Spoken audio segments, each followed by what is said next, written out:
10 മണിക്ക് എത്തുമെന്ന് പറഞ്ഞിട്ട് ഇതിപ്പോ മണി 10:45.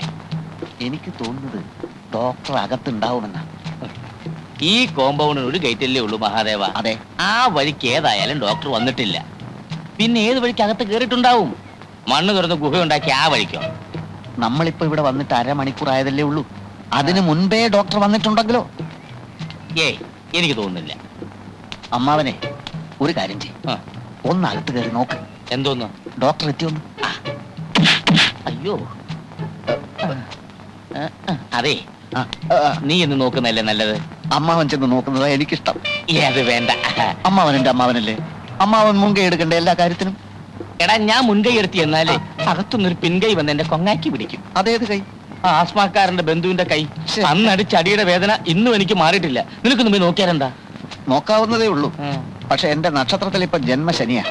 ഈ സമയത്ത് അനിഷ്ട സംഭവങ്ങളിൽ നിന്ന് മാറി നിൽക്കണമെന്ന് ജ്യോത്സ്യം പറഞ്ഞു. അതുകൊണ്ടാ. എങ്കിൽ ആ ജ്യോത്സ്യനെ ഒന്ന് പരീക്ഷിക്കണമല്ലോ. നീ ചെല്ലേ. നമ്മൾ ഒരിക്കലും ശാസ്ത്രത്തെ വെല്ലുവിളിക്കരുത് അമ്മാവ. ഇത് ഞാനാ. നീയായിരുന്നോ? പുതിയ ഡോക്ടർ വന്നോ? വേലായുധ ഒരുത്തിനും വന്നില്ല.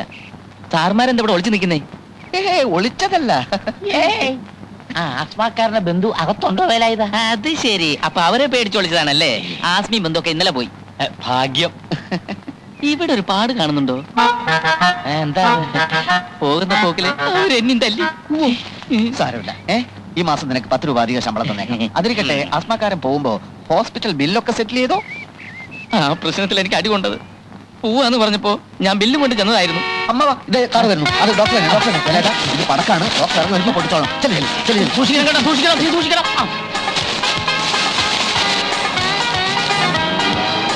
നമസ്കാരം, നമസ്കാരം, നമസ്കാരം.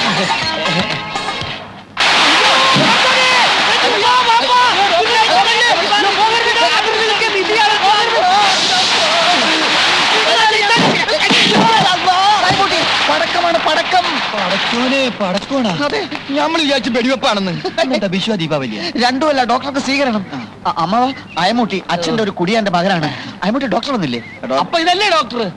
അല്ല, ഡോക്ടർ കാറിലുണ്ട്.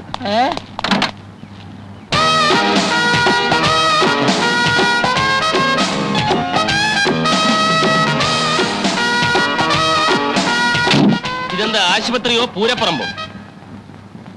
ഇത് ആശുപത്രി. പൂരപ്പറമ്പ് 1 കിലോമീറ്റർ ദൂരെയാണ്. അങ്ങോട്ട് പോണോ സാർ? ഈ ആശുപത്രി നടത്തുന്ന മനുഷ്യരോ കഴുതയോ? അമ്മാവനാണ് സാർ. അകത്തൊരു ഹൃദ്രോഗി ഉണ്ടെന്ന് വെക്ക്. പെട്ടെന്നുള്ള ഈ ശബ്ദം കേട്ട് ഞെട്ടി ആ രോഗി മരിച്ചു പോയാൽ ആര് സമാധാനം പറയും? പേടിക്കാനില്ല സാർ, ഇവിടെ ആംബുലൻസ് ഉണ്ട്. ഇതെന്താ പിള്ളേര് കളിയാ? അയ്മുട്ടി, വണ്ടി കയറ്, നമുക്ക് പോവാം. ഡോക്ടർ, ഒരു അബദ്ധം. ഡോക്ടർ സ്വീകരിക്കാനുള്ള ആ ഒന്നും എനിക്ക് കേൾക്കണ്ട. താൻ വന്ന് കാല് പിടിച്ചപ്പം ഒന്നും ആലോചിക്കാതെ കേറിപ്പോന്ന എന്നെ പറഞ്ഞാൽ മതിയല്ലോ. ചുമ്മാതാണോ നല്ല ഡോക്ടർമാരൊന്നും ഇവിടെ സ്ഥിരമായി നിൽക്കാത്തത്? പടക്കം വേണ്ട, പടക്കം വേണ്ട, ഞാൻ അപ്പോഴേ പറഞ്ഞതാ. ഡോക്ടർ, ഇതൊരു ജീവൻ മരണ പോരാട്ടമാണ്. അകത്ത് കിടക്കുന്ന രോഗികളെ ഓർത്തെങ്കിലും ഡോക്ടർ ഞങ്ങളോട് ക്ഷമിക്കണം. അകത്തോട്ട് വന്നാട്ടെ. വിഡ്ഢികളുടെ ഭരണം ഞാൻ അനുവദിക്കില്ല, കേട്ടല്ലോ? അതിന് ഉദ്യോഗസ്ഥനായാലും ശരി, ഉടമസ്ഥനായാലും ശരി. എന്റെ നിയമമാണ് ഇവിടുത്തെ നിയമമെങ്കിൽ ഞാൻ നിൽക്കാം. ഇല്ലെങ്കിൽ പറഞ്ഞോളൂ, ഞാൻ ഇപ്പൊ തന്നെ പോയേക്കാം. എല്ലാം ഡോക്ടർ പറയും പോലെ. അകത്തോട്ട് വന്നാട്ടെ, കറിയട്ടെ. ഓക്കെ. എന്തായി കൊടിയും തോരണമൊക്കെ? ആദ്യം അതഴിച്ചു മാറ്റി.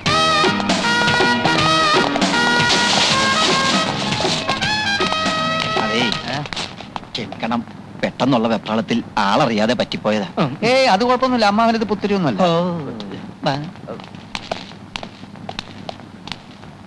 എന്നെ ഒരുത്തനെ ഓർത്തിട്ടാ ഡോക്ടർ സ്ഥലം വിടാതിരുന്നത്. ഇനിയെങ്കിലും അയാളെ കൊണ്ട് എന്നെ തെറി വിളിപ്പിക്കുന്ന സാഹചര്യം ഉണ്ടാക്കരുത്. Sorry Ammutty, sorry. അപ്പൊ ബാക്കിയുള്ള കാര്യമൊക്കെ എങ്ങനെയാ? താമസിക്കാൻ നല്ല 1-ാം തരം ക്വാർട്ടേഴ്സ് ഞാൻ റെഡിയാക്കിയിട്ടുണ്ട്. പിന്നെ കാറും ഡ്രൈവറും. പിന്നെ ശമ്പളം ശകലം കൂടിപ്പോയില്ലേ എന്ന്. അമ്മാവ, തീരുമാനിച്ച് കഴിഞ്ഞ ശമ്പളത്തെ പറ്റി ഇനി ചർച്ച വേണ്ട. ഡോക്ടറുടെ വീട് പണി നടക്കുക. 1 വർഷത്തെ ശമ്പളം അഡ്വാൻസ് ആയിട്ട് കൊടുത്താൽ ഈ സമയത്ത് അങ്ങേക്ക് അതൊരു ആശ്വാസമായിരിക്കും. അല്ല, അങ്ങനെയൊന്നും നിങ്ങൾക്ക് നല്ലതാ. 1 വർഷത്തേക്ക് ഡോക്ടർ അനങ്ങാതെ ഇവിടെ തന്നെ ഇരിക്കുമല്ലോ. 1 or 2 വർഷത്തെ ശമ്പളം വേണേൽ ഒരുമിച്ച് കൊടുക്കാലോ. മഹാദേവ, ഒന്നീ വന്നേ. നടന്നേ. ഇത്രയും വലിയ തുക അഡ്വാൻസ് കൊടുക്കുന്ന പരിപാടി വേണ്ട. അത് അമ്മൂട്ടിക്ക് ഞാൻ വാക്ക് കൊടുത്തതാ. എടാ, എന്ന് വെച്ചാൽ ഈ ഡോക്ടർക്ക് ഇവിടെ പേരെടുക്കാൻ പറ്റില്ലെന്ന് വെക്കുക. നമ്മളെ പറഞ്ഞു വിടും. ചിലപ്പോൾ തന്നെ താൻ പോയെന്നും വരും. രണ്ടായാലും ഇത്രയും തുക നേരത്തെ അഡ്വാൻസ് കൊടുത്താൽ. അല്ലമ്മാവ, മനസ്സിലായി. നമ്മൾ അഡ്വാൻസ് കൊടുക്കില്ലെന്ന് പറയുന്നില്ല. തരാന്ന് പറഞ്ഞ് ദിവസങ്ങൾ തള്ളി നീക്കും. അപ്പൊ രണ്ടിലൊന്നും അറിയാമല്ലോ. ഏത്? അത് ശരിയാണ്. അപ്പൊ നടക്ക്, നമുക്ക് സംസാരിക്കാം. സിസ്റ്റർ സിസ്റ്റർ സായാഹ്ന സവാരിക്ക് ഇറങ്ങിയതായിരിക്കും അല്ലേ? സോറി സാർ, കുഞ്ഞുണ്ണി ഇന്ന് വല്ലാത്ത ശീലക്കേടിലായിരുന്നു. അത് പുതിയ സംഭവം അല്ലല്ലോ. പുതിയ ഡോക്ടർ ചാർജ് എടുക്കുന്നെങ്കിലും കുറച്ച് നേരത്തെ വരണമെന്ന് ഞാൻ പറഞ്ഞിരുന്നല്ലേ. ഡോക്ടർ വന്നോ സാർ? ഡോക്ടർ വന്നിട്ടില്ല. അങ്ങോട്ട് അകത്തോട്ട് ചെന്നോ, കിട്ടുന്നത് വാങ്ങിച്ചോ. കഴിഞ്ഞ തവണത്തെ പോലെയുള്ള മണ്ണുണ്ണിയൊന്നും അല്ല, പുലിയാ പുലി. അയ്യോ എന്റെ ഈശ്വര. ഇപ്പൊ എങ്ങനെയുണ്ട്? കുറവുണ്ട്. ഈ മെഡിസിൻ തന്നെ കണ്ടിന്യൂ ചെയ്താൽ മതി. Yes doctor.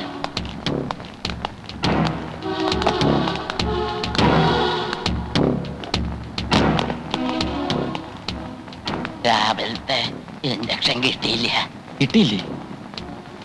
Y? Injection head nurse ആണ് കൊടുക്കാറ്. വെർഷി എത്തിയിട്ടില്ല. എത്തിയിട്ടില്ലേ? What you mean? Head nurse ചിലപ്പോൾ വൈകാറുണ്ട് ഡോക്ടർ. ഒരു ഇഞ്ചക്ഷൻ പോലും എടുക്കാൻ അറിയാത്ത നിങ്ങൾ എന്തിനാണ് ഈ വേഷം ഇട്ടുകൊണ്ട് നടക്കുന്നത്? ഇവർക്കാവുമ്പോ എന്തെങ്കിലും നക്കാപ്പിച്ച കാശ് ശമ്പളം കൊടുത്താൽ മതിയല്ലോ. രാത്രി ഉറക്കം എങ്ങനെ ഉണ്ടായിരുന്നു? നേരത്തെ ഉറങ്ങി, പക്ഷെ പുലർച്ചയ്ക്ക് 4 മണിക്ക് ഉണർന്നു. അപ്പൊ ഒരു ചുമയങ്ങോട്ടും തുടങ്ങി. നഴ്സുമാരെല്ലാം വന്ന് നോക്കിയോ? ഞാൻ ചെന്ന് നോക്കിയപ്പോ എല്ലാവരും ഉറക്കമായിരുന്നു. രാവിലെ പറയാന്ന് കരുതി. നൈറ്റ് ഡ്യൂട്ടി ഞങ്ങൾക്കല്ലായിരുന്നു ഡോക്ടർ. Irresponsible idiots. വന്ന് കിടന്ന് ഉറങ്ങുന്നതിനാണോ നൈറ്റ് ഡ്യൂട്ടി എന്ന് പറയുന്നത്? Good morning doctor.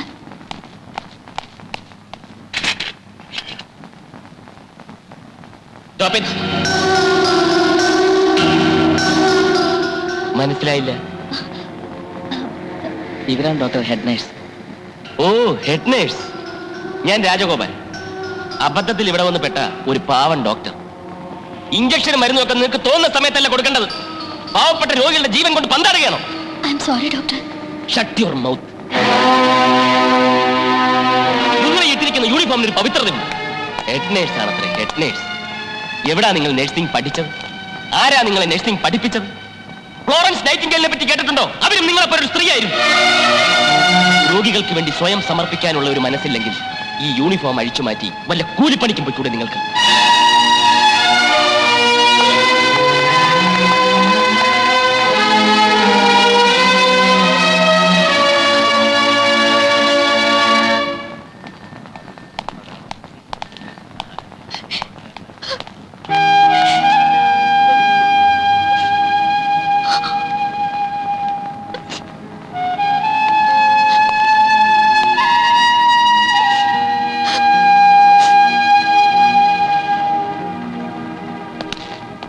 Attender, sir. ആ ഹെഡ് നേഴ്സിനോടൊന്ന് വരാൻ പറയും. ശരി സാർ.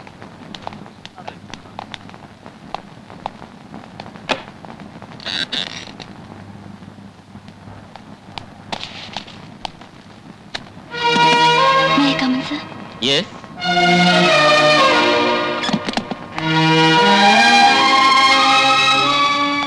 എന്തു പറ്റി?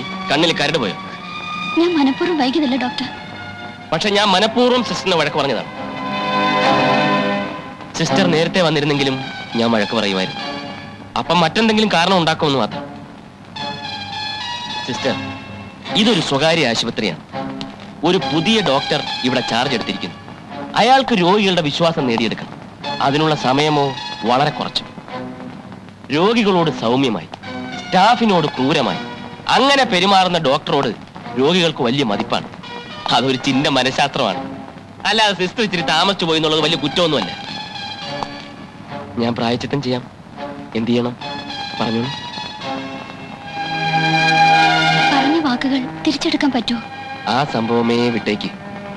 ഡോക്ടർക്ക് അങ്ങനെ പറയാം, പക്ഷേ പേഷ്യൻസിന്റെ മുന്നിൽ വെച്ച് ഞാൻ മാപ്പ് പറഞ്ഞാലേ സിസ്റ്റർക്ക് തൃപ്തിയാവുന്നുണ്ടോ? എങ്കിൽ അയ്യോ അത് വേണ്ട ഡോക്ടർ. പിന്നെ അതല്ലേ പ്രായച്ചിത്തം ചെയ്യാന്ന് പറഞ്ഞു. ഇതിനു മുമ്പ് ഞാൻ കോന്നിയിൽ അച്ഛന്മാർ നടത്തുന്ന ഒരു ഹോസ്പിറ്റലായിരുന്നു. അവിടുത്തെ head nurse one miss Sophia. എന്റെ ജോലികൾ മുഴുക്കെ ഞാൻ അവരെ കൊണ്ടാ ചെയ്യിപ്പിച്ചിരുന്നത്. എനിക്ക് റെസ്റ്റ് എടുക്കാൻ വേണ്ടിയിട്ടല്ല, അവർക്കൊരു പരിചയം കിട്ടാൻ വേണ്ടി. 1 വർഷം കഴിഞ്ഞപ്പോഴേക്കും സോഫിയ ഒരു ഡോക്ടർ അത്ര എക്സ്പീരിയൻസ് ആയി. അടുത്ത വർഷം അവർ MBBSന് ചേർന്നു. എല്ലാം ഞാൻ കൊടുത്ത ഇൻസ്പിറേഷനാണ്. നിഷ്പ്രയാസം പരീക്ഷ പാസ്സായി. You too must become a doctor. I will make you a doctor. എനിക്ക് ഡോക്ടർ ഒന്നാകണ്ട. ഡോക്ടർ എന്നെ കരയിക്കാതിരുന്നാ മതി. സിസ്റ്റർ പേരെന്താ? Nirmala. Nirmala. Really a surprising name. ഞാൻ പറയാൻ ഒരുങ്ങി എന്താണെന്ന് പറയട്ടെ. മനസ്സിന്റെ നൈർമല്യമാണ് കണ്ണുനീരിന്റെ കാതൽ. ദുഷ്ട മനസ്സുകൾക്ക് കരയാനാവില്ല. നിർമ്മല കരയും. കാരണം നിർമ്മലയാണ്. ചെറുപ്പക്കാരായ രോഗികളുടെ അടുത്ത് ചെല്ലുമ്പോൾ നിർമ്മല ശ്രദ്ധിക്കണം. പരിചരിക്കുന്ന നേരത്ത് അവർ നിർമ്മലയെ തൊട്ടെന്നും തഴുകിയെന്നും വരും. അവരെ കുറ്റപ്പെടുത്താൻ ഒക്കില്ല, കുറ്റപ്പെടുത്താനേ ഒക്കില്ല. കാരണം ചെറുപ്പക്കാരുടെ നാടിമിടിപ്പിന്റെ വേഗത കൂട്ടുന്ന എന്തോ ഒന്ന് നിർമ്മലയിലുണ്ട്. സത്യം. ഞാൻ വേണ്ടാത്ത കാര്യങ്ങൾ സംസാരിക്കുന്നു എന്ന് തോന്നുന്നുണ്ടാവും. ഞാൻ എങ്ങനെയാ? ഇന്ന് തോന്നുന്ന കാര്യങ്ങൾ നാളത്തേക്ക് മാറ്റിവെക്കുന്ന ശീലമേ എനിക്കില്ല. സത്യം പറയട്ടെ, ഞാൻ ഈ ആശുപത്രി വന്ന് ഇറങ്ങിയപ്പം തന്നെ ഇട്ടേച്ച് പോണോന്ന് കരുതിയതാ. പക്ഷെ ഇനിയില്ല. നിർമ്മലയുടെ സാന്നിധ്യമുള്ള ഈ ആശുപത്രിയിൽ നിന്നും ഇനി എനിക്ക് പോകാനൊക്കെ ഒന്നും തോന്നുന്നില്ല. നിർമ്മല പൊയ്ക്കൊള്ളൂ. ഇടവേളകൾ ഉണ്ടായാലേ വീണ്ടുമുള്ള കണ്ടുമുട്ടലുകൾക്ക് രസമുണ്ടാവും.